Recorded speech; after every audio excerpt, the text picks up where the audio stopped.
नमस्कार विद्यार्थी व पालक मित्रांनो, करिअर मेकिंग गार्डन्स यूट्यूब चॅनलमध्ये आपल्या सर्वांचं हार्दिक स्वागत करून आज एक महत्त्वाचा सब्जेक्ट तुमच्या समोर मी आणण्याचा विचार करतोय। तो म्हणजे नोटीस नंबर 29 महाराष्ट्र राज्याच्या सीईटी सेल मार्फत नीट यूजी 2025 च्या काउन्सिलिंग शेड्यूल म्हणजे ग्रुप बी बीएमएस बीएचएमएस आणि बीयूएमएस च्या म्हणजे ग्रुप बी च्या 2025 साठी 25-26 साठीचं जे काही शेड्यूल आहे म्हणजे वेळापत्रक बीएमएस बीएचएमएस आणि बीयूएमएस च्या ग्रुप बी साठीचं ऑनलाईन स्ट्रे वेकन्सी राऊंडचं शेड्यूल आपल्याला डिक्लेअर करण्यात आलेलं आहे।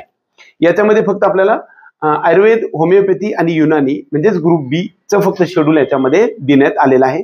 या नोटीसमध्ये आपल्याला ऑनलाईन प्रेफरन्सेस किंवा चॉईस फिलिंग करण्यासाठी जे इलिजिबल कॅन्डिडेट्स आहेत म्हणजे आता बऱ्याच वेळा publication of seat matrix of online stray vacancy round म्हणजे ऑनलाईन स्ट्रे वेकन्सी राऊंडच्या साठी अगोदर कोणत्या कॉलेजमध्ये कोणत्या कॅटेगरीला किती सीट्स उपलब्ध आहेत हे आपल्याला कळत असतं। Category wise college wise seat matrix declare होत असतं। ते आज 25 नोव्हेंबरला डिक्लेअर होणार आहे।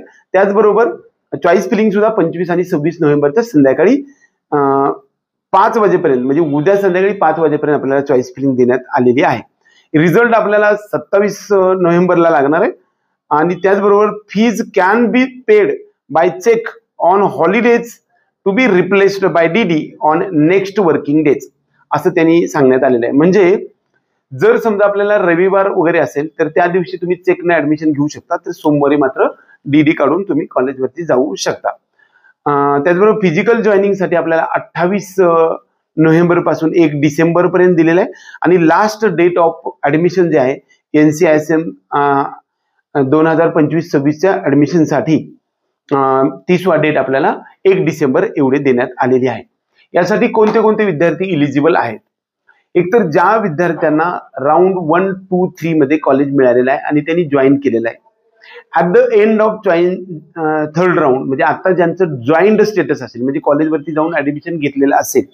आता बऱ्याच वेळा आपण असं म्हणतो की तुम्ही रिटेन्शन फॉर्म भरून दिला नाही, पण रिटेन्शन फॉर्म देण्याचं महत्त्व जे आहे पहिल्या आणि दुसऱ्या राऊंड पर्यंतच आहे। तिसऱ्या राऊंड मध्ये तुम्ही रिटेन्शन फॉर्म भरून द्या किंबहुना न द्या तुमचं ऑटो रिटेन असतं। बऱ्याच वेळा कॉलेज तुम्हाला रिटेन्शन फॉर्म भरून द्या असं म्हणतं, याचा अर्थ रिटेन्शन फॉर्म भरून जरी नाही दिला तरी सुद्धा तुमचं रिटेन झालेलं असतं, कॉलेज फायनल झालेलं असतं। ज्यांनी ऍडमिशन बीएचएमएस असू द्या बीएमएस असू द्या किंवा बीयूएमएस असू द्या ज्यांनी थर्ड राऊंडच्या पर्यंत आता सध्या ऍडमिशन घेतलेलं असेल असे विद्यार्थी या राऊंड मध्ये इलिजिबल असणार नाहीत। ज्यांना आजपर्यंत काहीही मिळालं नाही ग्रुप बी मध्ये म्हणजे तुम्ही ग्रुप सी मध्ये जर जॉईन केलेलं असेल तरी काय अडचण नाही, ग्रुप ए मधील सुद्धा काही जॉईन केलेलं असेल तरी अडचण नाही, परंतु ह्या ग्रुप बी मधील बीएमएस बीएचएमएस आणि बीयूएमएस मध्ये जर आजपर्यंत काहीही मिळालेलं नसेल किंवा जॉईंट स्टेटस जर तुमचं नसेल तर तुम्ही चॉईस फिलिंग करू शकता। चॉईस फिलिंग साठी एकच दिवस दिलेला आहे कारण आज एक दिवस आहे, तो आज आपल्याला 6 वाजलेत। आतापर्यंत सीट मॅट्रिक्स पण पब्लिश झालेलं नाहीये। त्याचबरोबर आता आपण वेबसाईट बघितलं तर चॉईस फिलिंग सुद्धा सुरू नाही, म्हणजे ह्या वेळापत्रकात बदल होऊ शकतो, परंतु जोपर्यंत बदल होत नाही तोपर्यंत आपण हेच समजूया की उद्या संध्याकाळी 5 वाजेपर्यंत चॉईस फिलिंग करायचंय। IQ कोट्यासाठी 5000चं रजिस्ट्रेशन सुद्धा याच्यामध्ये आपल्याला करता येते। ज्यांनी ओल्ड रजिस्ट्रेशन केलेलं आहे त्यांना 5000 भरून आता आपल्याला एंट्री करता येऊ शकणार आहे। ज्या विद्यार्थ्यांचं 1000चं रजिस्ट्रेशन आहे आणि ज्यांनी आतापर्यंत कॉलेज मिळालं नाही अशा विद्यार्थ्यांना बीएमएस आणि बीएचएमएस साठी मॅक्झिमम चॉईस फिलिंग करता येऊ शकणार आहे। 27 तारखेला आपल्याला रिझल्ट लागेल आणि 28 पासून 1 तारखेपर्यंत आपल्याला रिपोर्टिंग कॉलेजवरती जायचं आहे।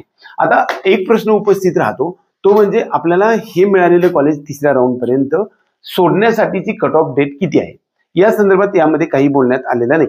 बऱ्याच वेळा पाठीमागच्या गोष्टीमध्ये आपण पाहायला गेलं तर असं होतं की ग्रुप ए मध्ये एमबीबीएस बीडीएसच्या ज्यावेळेस शेड्यूल डिक्लेअर करण्यात आलेलं होतं त्यावेळेस ऑनलाईन स्ट्रे वेकन्सी राऊंड 1 च्या रिपोर्टिंगच्या शेवटच्या दिवसापर्यंत आपल्याला कॉलेज सोडता येत होतं, त्याला आपण कट ऑफ डेट म्हणतो। तसं बीएमएस आणि बीएचएमएस साठी कॉलेज सोडण्याची डेट यामध्ये सध्या तरी मेन्शन नाही, त्यामुळं त्याच्या संदर्भात काय होईल ते मी तुम्हाला पुढे सांगेल। त्याचबरोबर नवीन काही कॉलेजेस आलेत त्याच्यामध्ये सुद्धा सीट्स खूप काही आलेले आहेत, हे सीट सुद्धा या राऊंड मध्ये भरले जाणार आहेत आणि यामध्ये भरल्या जाण्यासाठी मात्र चॉईस फिलिंगसाठी वेळ मात्र खूप कमी देण्यात आलेला आहे, कारण आपल्याला 1 डिसेंबरच्या अगोदर सर्व शेड्यूल गुंडाळण्यात आलेला आहे। परंतु या राऊंड मध्ये सगळे सीट्स भरले जातील असं मला तरी सध्या वाटत नाही.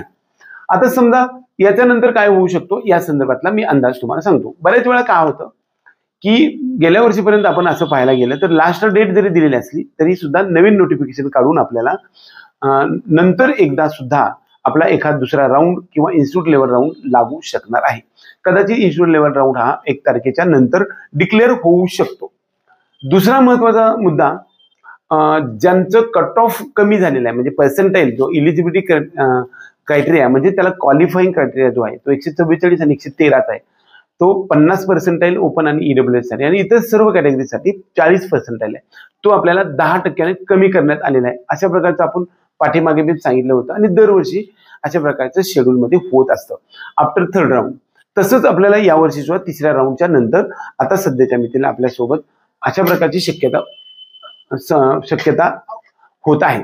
तर दुसरा महत्वाचा मुद्दा, हे कधी होऊ शकेल या राऊंडच्या शेड्यूलमध्ये तर आपल्याला सांगितलेलं नाही. त्यामुळे 1 डिसेंबरच्या नंतरच या सर्व गोष्टी आपल्या समोर क्लिअर होणार आहेत. ज्या विद्यार्थ्यांना महाराष्ट्र राज्यामध्ये ऍडमिशन आजपर्यंत मिळालेलं नाही असे विद्यार्थी ऑनलाईन चॉईस फिलिंग करून घेऊन तुम्हाला यामध्ये काही कॉलेजेस IQ मधले टाकू शकता. मॅनेजमेंट कोट्यामधून मेरिट कोट्यामधून ऍडमिशन घेऊ शकता. ज्यांचं 144 पेक्षा जास्त मार्क्स आहेत असे विद्यार्थी आताही आपल्याशी संपर्क करू शकता. कर्नाटकमधल्या चांगल्या कॉलेजमध्ये आपल्याला ऍडमिशन मिळण्याची पॉसिबिलिटी आहे. त्याचबरोबर महाराष्ट्रातल्या IQ कोट्यासाठी मात्र फायनल राऊंड आहे. पुढच्या राऊंडमध्ये समजा ऑनलाईन स्टे वॅकन्सी राऊंडचा 2 सुद्धा होऊ शकतो, किंबहुना special online stay vacancy round असं नाव देण्यात येऊ शकतं, किंबहुना स्पॉट राऊंड किंवा इन्स्टिट्यूट लेवल राऊंड अशा प्रकारचा होऊ शकतो. त्याच्या संदर्भातलं शेड्यूल आलं की मी तुम्हाला सांगेन. त्याचबरोबर जे काही सीट मॅट्रिक्स आता डिक्लेअर होईल त्यावेळेस सुद्धा मी तुम्हाला व्हिडिओ पाठवणार आहे. तोपर्यंत आपल्या सर्वांना हार्दिक शुभेच्छा देऊन आपला जो पुढचा मार्ग जो आहे तो सुकर करण्यासाठी हा आमचा प्रत्येक टप्प्यावरची व्हिडिओची सिरीज जी आहे त्यामधील हा जो पुष्प मी गुंफण्याचा प्रयत्न केलाय. त्या व्हिडिओ आवडला तर व्हिडिओ लाईक करा, त्याचबरोबर आपल्या चॅनलला सबस्क्राईब करून बेल आयकॉन दाबा. एवढंच या निमित्ताने. जय हिंद, जय महाराष्ट्र.